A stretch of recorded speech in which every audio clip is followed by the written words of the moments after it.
The Federal Reserve did nothing yesterday. Nothing. They left the rate exactly where they found it, 3.5 to 3.75%. Then, in the hours after they did nothing, the 2-year Treasury got 4 basis points cheaper, and the 30-year Treasury got more than 9 basis points more expensive. A basis point is 1/100%, all right? 9 of them on a 30-year mortgage is real money. So read that again. The short end got cheaper and the long end got more expensive. On a day, the central bank changed nothing and told you nothing. Every headline tonight and yesterday said the Fed held steady. That's true. It is also the least interesting thing that happened yesterday because for 40 years, America borrowed money at a discount. Not because we earned it, because the world's savings had nowhere else to go. Washington mistook a shortage of alternatives for a compliment. And that is the enemy today. The discount. Not a villain, not a liar, a price break nobody ever voted for that we built an entire country on top of. And an expiring discount doesn't announce itself, it just stops showing up. The 30-year Treasury sets 30-year mortgages. It prices the half of your retirement account. That somebody labeled safe. Nobody handed you the check. Consider this the check. And one man has agreed to stand up in a valley in Wyoming in August and say out loud what money costs. He is the same man who abolished saying anything. So stay with me. I'm Charlie Garcia. This is Capital Mischief, and nobody is paying me to lie to you. One channel that reads the statement instead of the headline about the statement. Subscribe right now, cost nothing at all, and annoys exactly the right people. So let's start at the crime scene first. 86th is restaurant slang. It means we're out of it. So stop asking for it. Order something else. Today, the Federal Reserve, 86th, the future. Kevin Warsh's statement was shorter than anything that building has published in years, okay? Here's what he took. For 30 years, the Fed told you what was coming. Projections, dot plots, a dot plot. Listen to that phrase. I mean, a room full of adults with doctorates, PhDs in economics, place anonymous dots on a chart of a future not one of them has ever seen. Then they publish it. Then the entire market moves on dots. It was garbage, but it was free garbage, and you could plan around the free garbage. And that is what forward guidance was. The Fed's promise about what it would do next. Call it a coupon. The Fed printed the forecast, the market clipped the coupon, and everybody agreed to pretend that a mood ring with the research department attached was valuable information. Warsh decided you were getting too much for nothing, so he killed it. And I think he's right, because guidance was a promise this institution kept breaking anyways. And a central bank that forecasts badly and stops is actually more honest than one that forecasts badly and then holds a press conference about its holy framework. But honesty is not free. And the Federal Reserve is not the one paying. They 86th the menu, and they did not 86th the bill. So let's get into that now. Run the experiment. Last week, Brent crude fell 13% in 2 sessions. 13%, the single biggest input to the inflation everybody swore was forcing the Fed's hand. Marked down like a mattress store in January.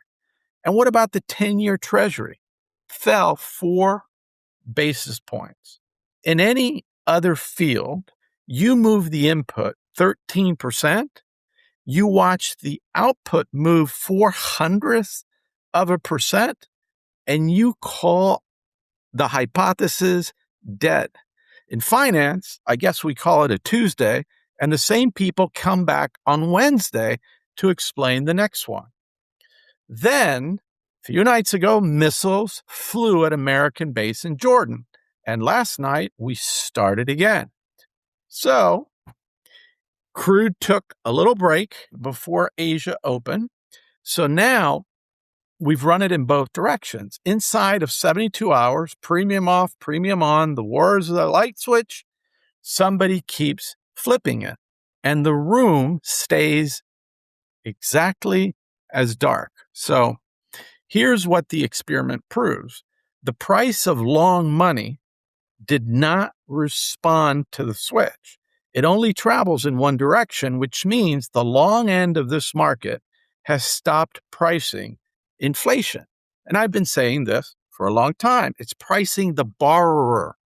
That is the discount getting smaller in public while the headline says nothing happened. 3 people on that committee voted to raise rates yesterday. Hammack, Kashkari, and Logan.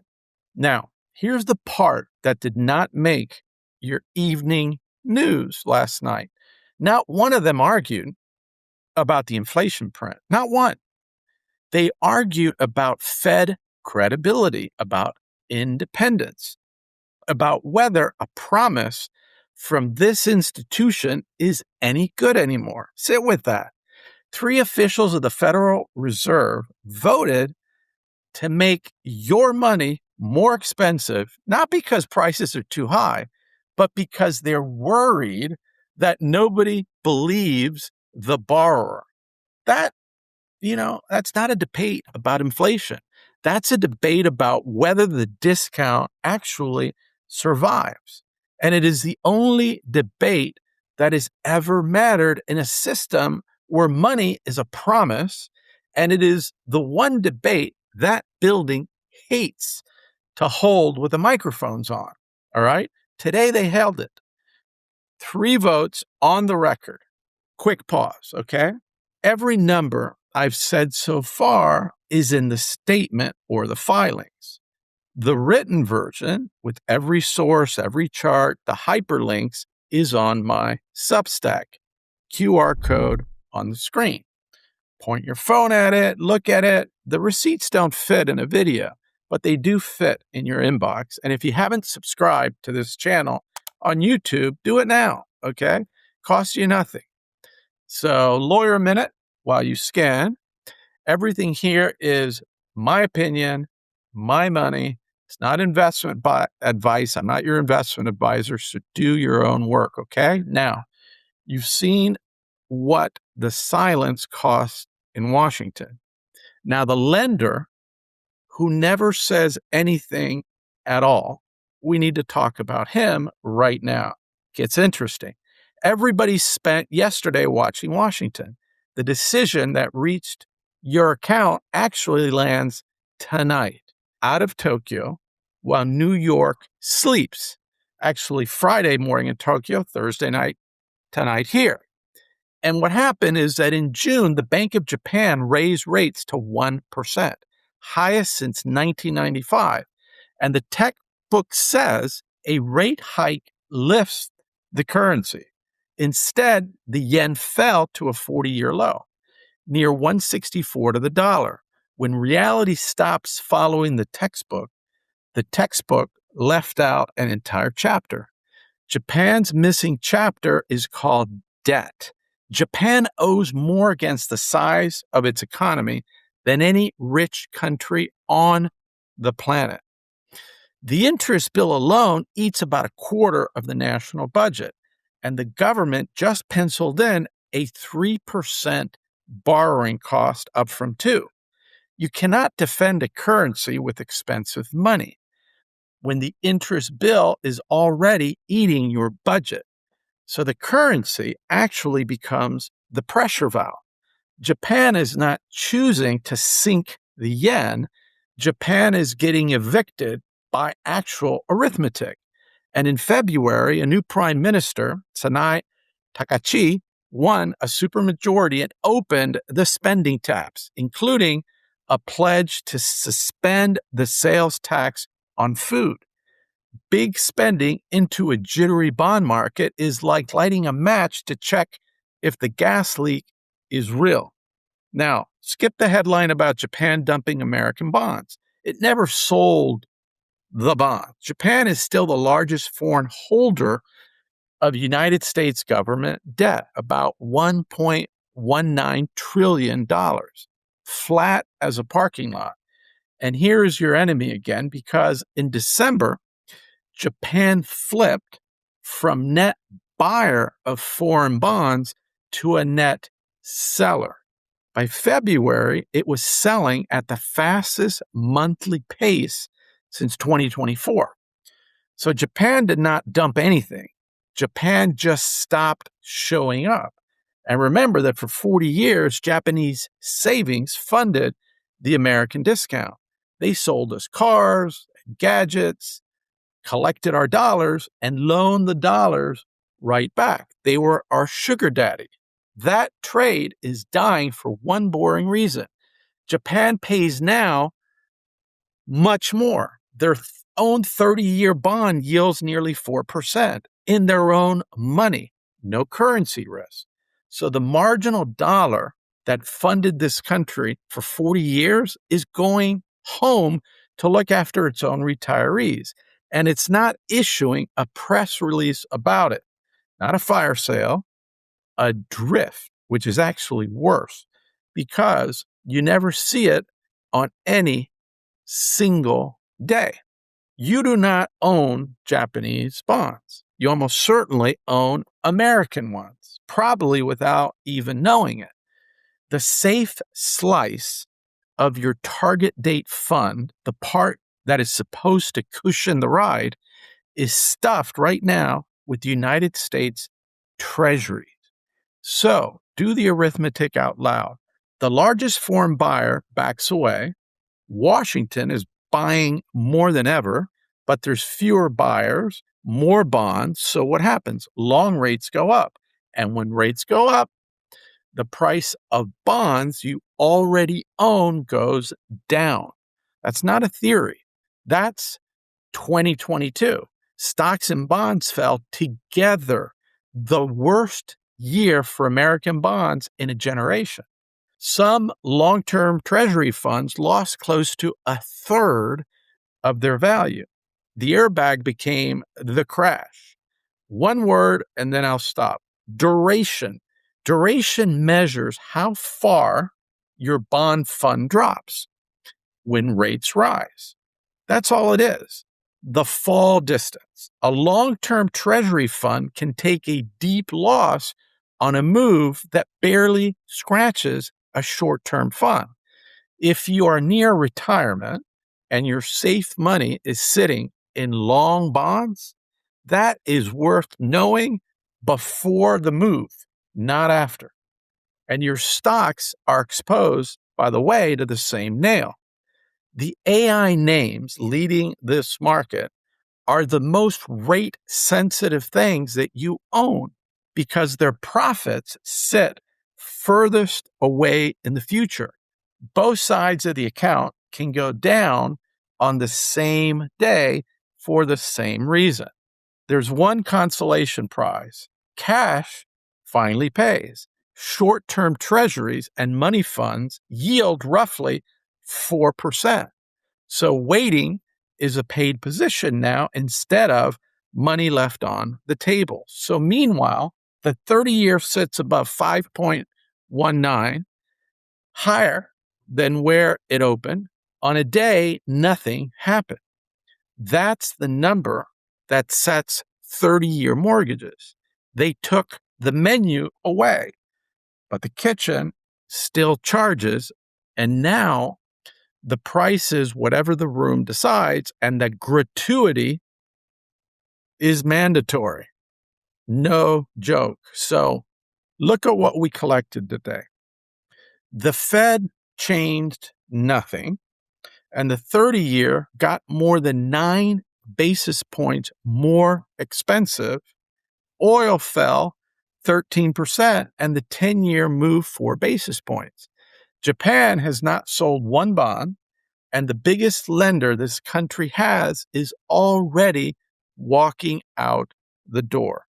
That's 3 times now, 3 occasions where nothing happened, 3 times the price of long money went the wrong way anyway because nothing is happening, is exactly what the end of a discount looks like. Nobody rings a bell. They just stop taking your reservation. 2 honesties before we finish, because you pay for the filter, not the applause. The first one is about me.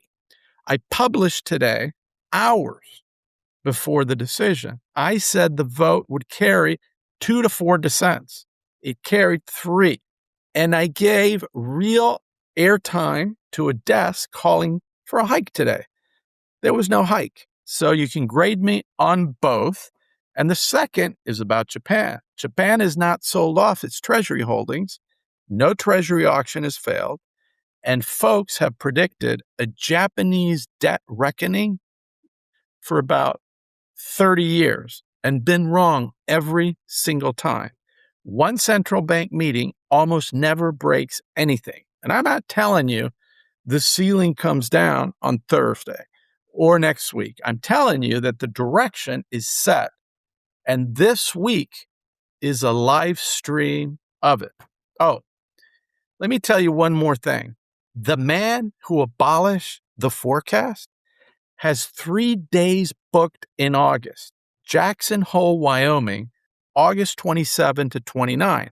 The one conference on this entire planet that exists exactly for one purpose, telling the market what comes next.